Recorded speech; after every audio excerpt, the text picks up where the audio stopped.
sir.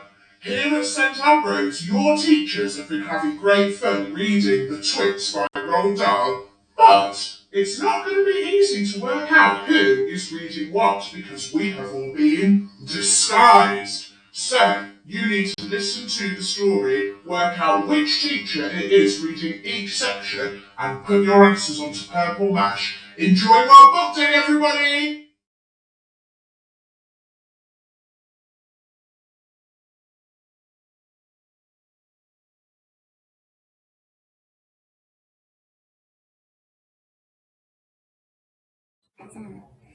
Hug tight sticky glue. Once a week on Wednesdays, the Twits had bird pie for supper. Mr. Twit caught the birds and Mrs. Twit cooked them.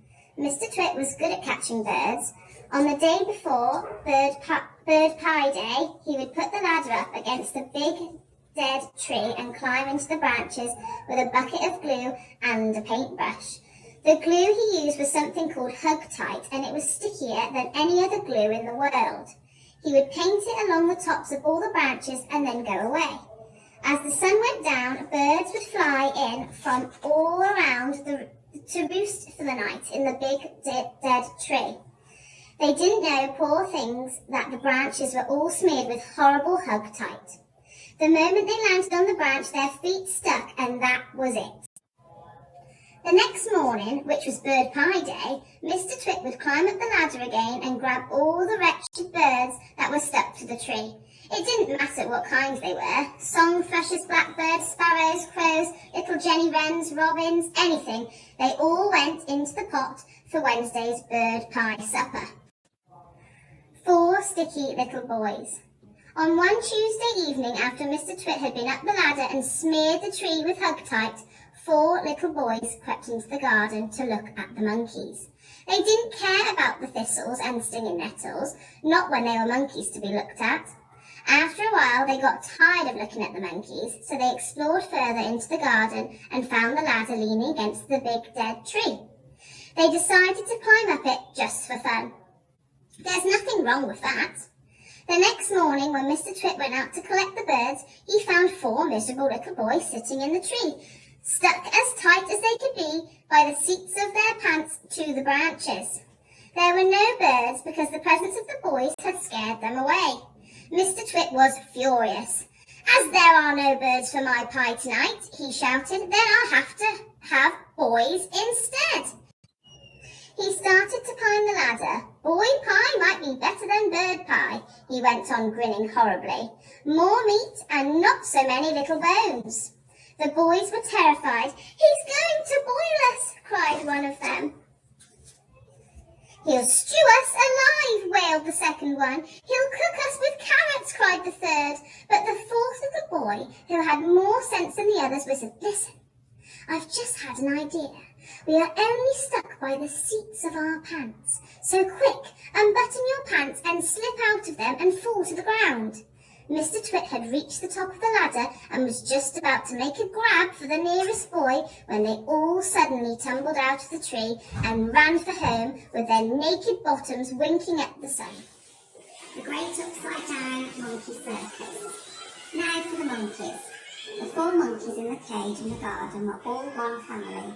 They were Mugglewump and his wife and their 2 small children. But what on earth were Mr. and Mrs. Twit doing with monkeys in their garden? Well, in the old days, they both worked in a circus as monkey trainers. They used to teach monkeys to do tricks and to dress up in human clothes and to smoke pipes and all of the rest of that nonsense. Today, although they were retired, Mr. Twit still wanted to train monkeys. It was his dream that one day he would own his first great upside-down monkey circus in the world. That meant that the monkeys had to do everything upside down. They had to dance upside down on their hands with their feet in the air. They had to play football upside down. They had to balance one on top of the other upside down, with Mugglewump at the bottom and the smallest baby monkey at the very top. They even had to eat and drink upside down. And that is not an easy thing to do because the food and the water has to go up your throat instead of down it. In fact, it's almost impossible, but the monkeys simply had to do it, otherwise they got nothing. All this sounds pretty silly to you and me. It sounded pretty silly to the monkeys too. They absolutely hated having to do this upside-down nonsense day after day. It made them giddy standing on their heads for hours on end. Sometimes the two small monkey children would faint with so much blood going to their heads. But Mr. Twit didn't care about that.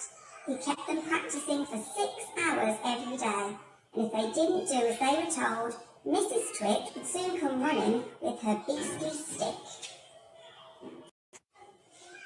The roly-poly bird to the rescue. Muggle and his family longed to escape from the cage in Mr. Twit's garden and go back to the African jungle where they came from. They hated Mr. and Mrs. Twit for making their lives so miserable. They also hated them for what they did to the birds every Tuesday and Wednesday. Fly-away birds, they used to shout, jumping about in the cage and waving their arms. Don't sit on the big dead tree, it's just been smeared all over with sticky glue. Go and sit somewhere else. But these were English birds and they couldn't understand the weird African language the monkeys spoke. So they took no notice and went on using the big dead tree and getting caught for Mrs. Twit's bird pie. Then one day a truly magnificent bird flew down out of the sky and landed on the monkey cage. Good heavens, cried all the monkeys together. It's the roly-poly bird. What on earth are you doing over here in England, roly-poly bird? Like the monkeys, the roly-poly bird came from Africa and he spoke the same language as they did. I've come for a holiday, said the roly-poly bird. I like to travel. He fluffed his marvellous coloured feathers and looked down rather grandly at the monkeys. For most people, he went on, flying away on holiday is very expensive, but I can fly anywhere in the world for nothing. Do you know how to talk to these English birds? Muggle asked him. Of course I do, said the roly-poly bird. It's no good going to a country and not knowing the language. Then we must hurry, said Muggle. Today is Tuesday, and over there you can already see the revolting Mr. Twit up the ladder, painting sticky glue on the branches of the big dead tree. This evening, when the birds come in to roost, you must warn them not to perch on that tree, or they will be made into bird pie. That evening, the roly-poly bird flew around and around the big dead tree, singing out, "There's sticky stuff all over the tree. If you land on the branches, you'll never be free. So fly away, stay up high, or you'll finish up tomorrow in a hot bird pie." No bird pie for Mr. Twit. The next morning, when Mr. Twit came out with his huge basket to snatch all the birds from the big dead tree, there wasn't a single one on it. They were all sitting on top of the monkey cage. The roly-poly bird was there as well, and Muggle and his family were inside the cage, and the whole lot of them were laughing at Mr. Twit. Still no bird pie for Mr. Twit. Mr. Twit wasn't going to wait another week for his bird pie supper. He loved bird pie. It was his favourite meal. So that very same day he went after the birds again. This time he smeared all the top bars of the monkey cage with sticky glue, as well as the branches of the big dead tree. "Now I'll get you," he said, "whichever one you sit on." The monkeys crouched inside the cage watching all this. And later on, when the roly-poly bird came swooping in for an evening chat, they shouted out, "Don't land on our cage, roly-poly bird! It's covered in sticky glue! So is the tree!" And that evening, as the sun went down and all the birds came in again to roost, the roly-poly bird flew round and round the monkey cage and the big dead tree, singing out his warning.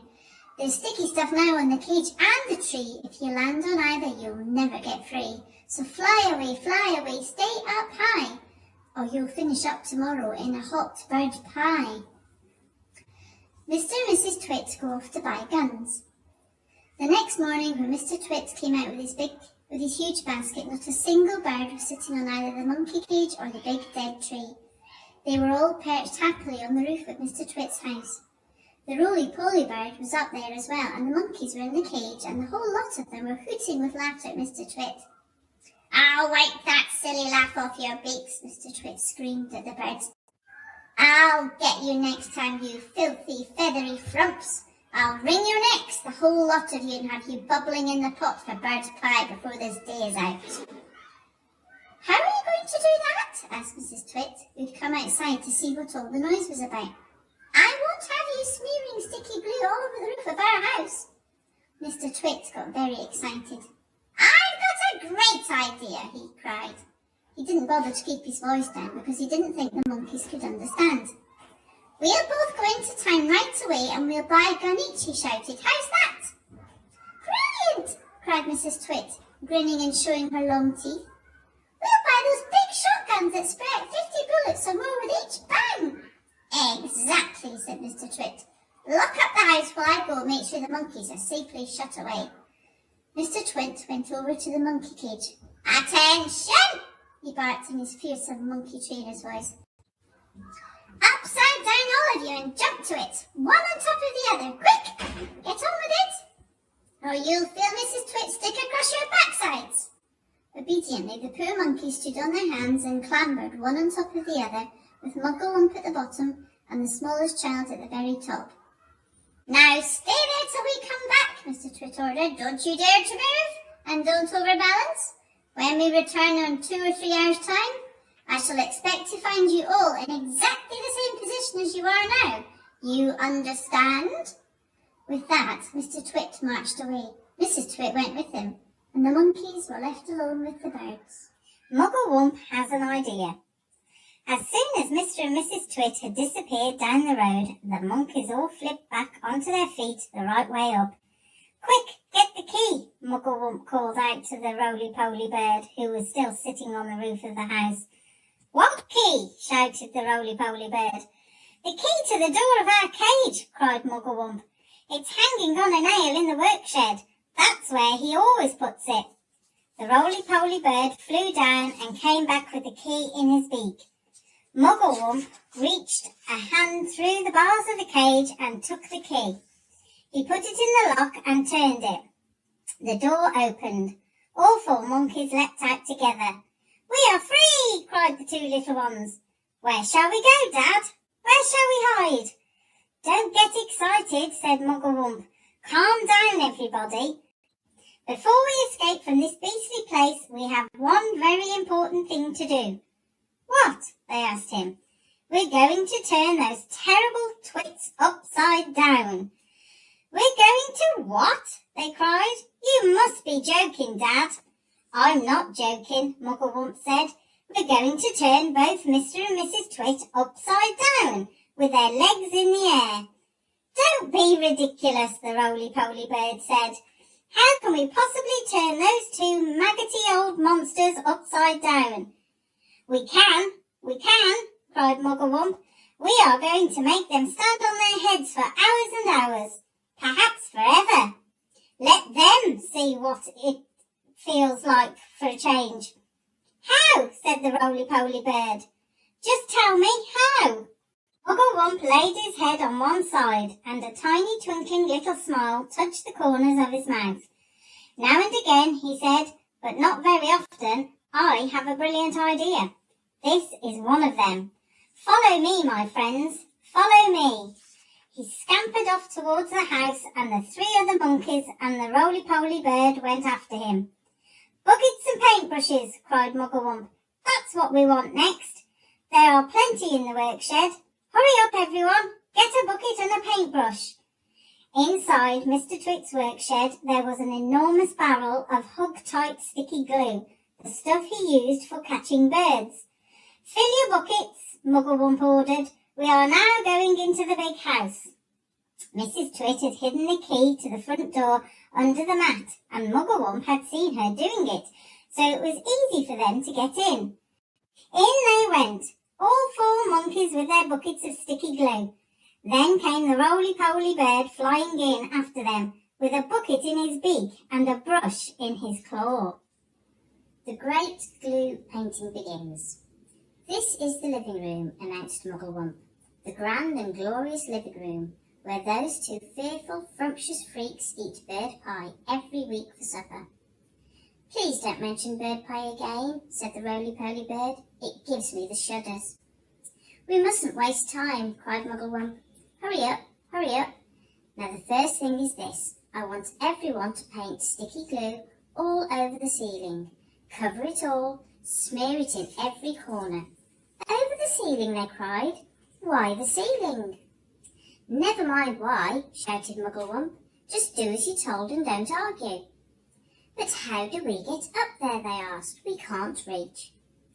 Monkeys can reach anywhere, shouted Mugglewump. He was in a frenzy of excitement now, waving his paintbrush and his bucket and leaping about all over the room.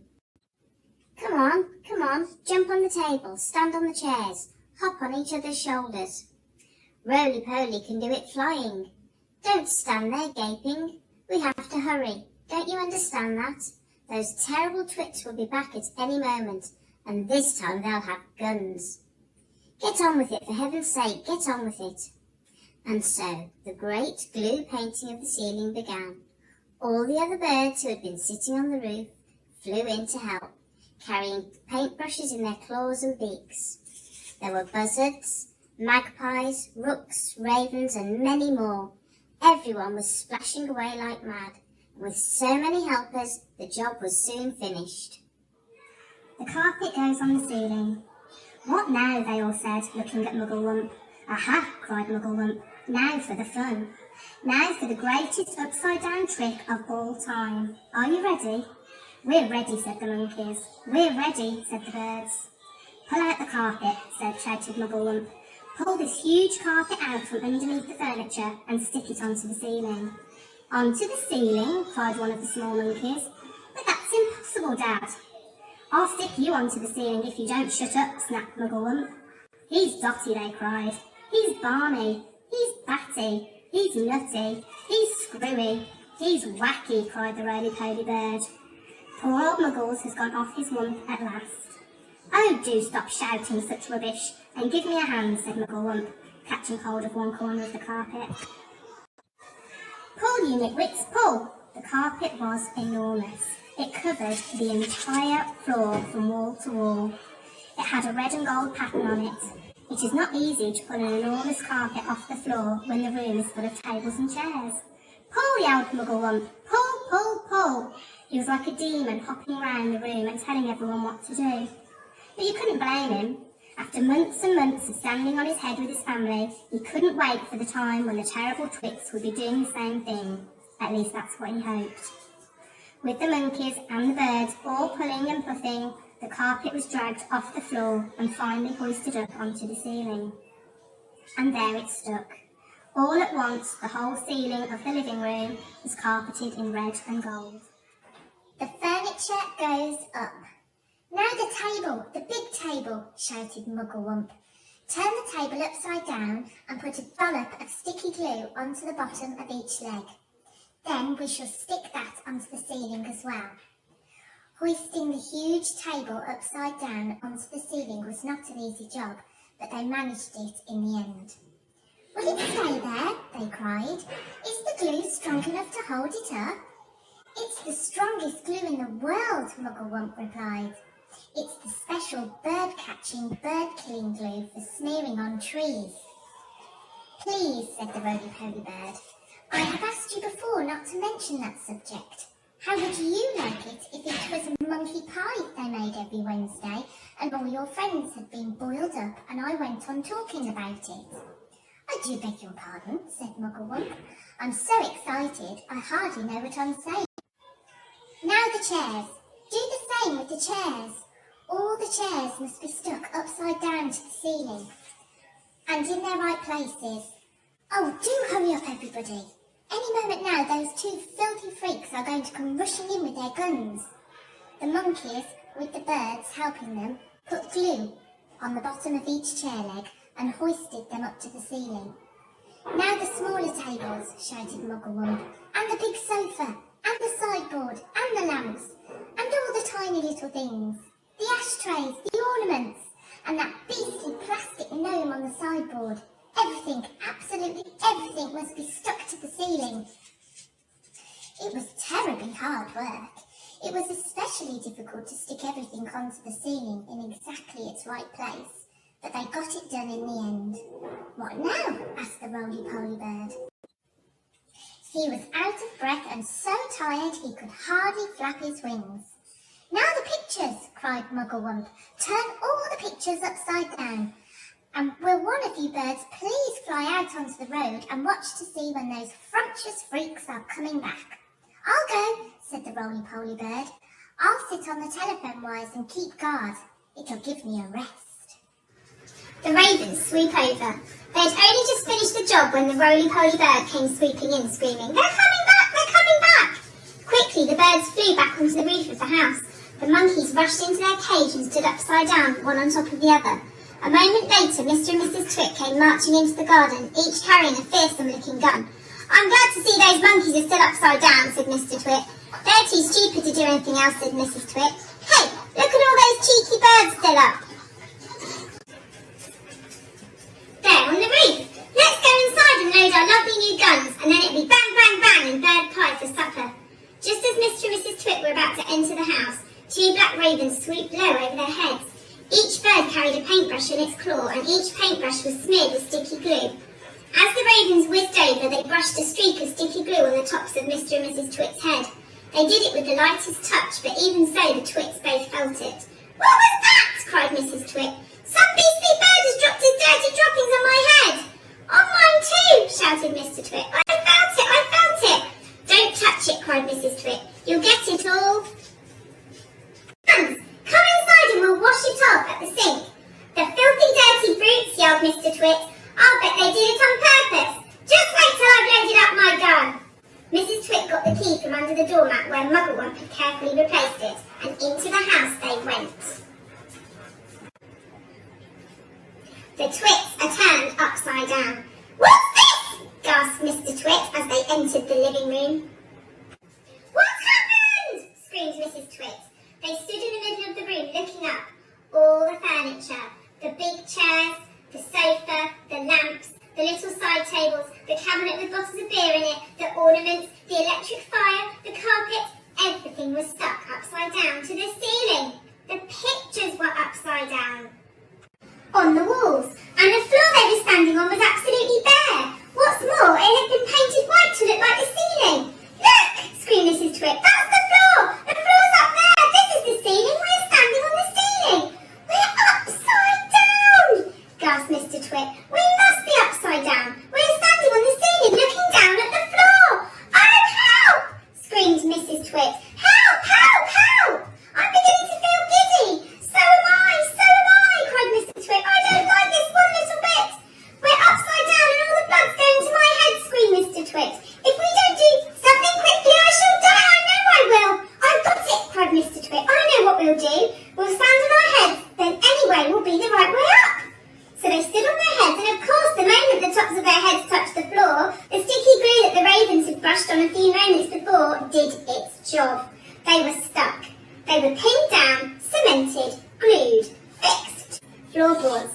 Through a crack in the door, the monkeys watched. They jumped right out of their cage the moment the Twits had gone inside. And the roly-poly bird watched, and all the other birds flew in and out to catch a glimpse of this extraordinary sight. The monkeys escape. That evening, Mugglewump and his family went up to the big wood on top of the hill, and in the tallest tree of all, they built a marvellous treehouse. All the birds, especially the big ones, the crows and rooks and magpies, made their nests around the treehouse so that nobody could see it from the ground. "You can't stay up here forever, you know," the roly-poly bird said. "Why not?" said Mugglewump. "It's a lovely place." "Just you wait till the winter comes," the roly-poly bird said. "Monkeys don't like cold weather, do they?" "They most certainly don't," cried Mugglewump. "Are the winters so cold over here?" "It's all snow and ice," said the roly-poly bird. "Sometimes it's so cold a bird will wake up in the morning with its feet frozen to the burrow that he's been roosting on." "Then what shall we do?" cried Mugglewump. "My family will be deep frozen." "No, they won't," said the roly-poly bird, "because when the first autumn leaves start falling from the trees in the autumn, you can fly home to Africa with me." "Don't be ridiculous," Mugglewump said. "Monkeys can't fly." "You can sit on my back," said the roly-poly bird. "I shall take pictures one at a time. You will travel by the roly-poly superjet, and it won't cost you a penny." The Twits get the shrinks, and down here in the horrid house, Mr. and Mrs. Twit are still stuck upside down to the floor of the living room. It's all your fault, yelled Mr. Twit, thrashing his legs in the air. You're the one, you ugly old crow. You went hopping and shouting. We're upside down! We're upside down! And you're the one who said to stand on your head so we'd be the right way up. You whiskery old warthog, screamed Mrs. Twit. Now we'll never get free. We're stuck here forever. You may be stuck here forever, said Mr. Twit, but not me. I'm going to get away. Mr. Twit wiggled and squirmed, and he squiggled and wormed, and twisted and turned, and troubled and churned, but the sticky glue held him to the floor just as tightly as it had once held the poor birds in the big dead tree. He was still upside down as ever, standing on his head. But heads are not made to be stood upon. If you stand on your head for a very long time, a horrid thing happens, and this is where Mr. Twit got his biggest shock of all. With so much weight on it from up above, his head began to get squashed into his body. Quite soon, it had disappeared completely, sunk out of sight in the fatty folds of his flabby neck. I'm shrinking, burbled Mr. Twit. So am I, cried Mrs. Twit. Help me! Save me! Call a doctor! Yelled Mr. Twit. I'm getting the dreaded shrinks. And so he was. Mrs. Twit was getting the dreaded shrinks too, and this time it wasn't a fake, it was the real thing. Their heads shrank into their necks, and then their necks began shrinking into their bodies, and then their bodies began shrinking into their legs, and their legs began shrinking into their feet. And 1 week later, on a nice sunny afternoon, a man called Fred came round to read the gas meter. When nobody answered the door, Fred peeped into the house, and there he saw on the floor of the living room 2 bundles of old clothes, 2 pairs of shoes, and a walking stick.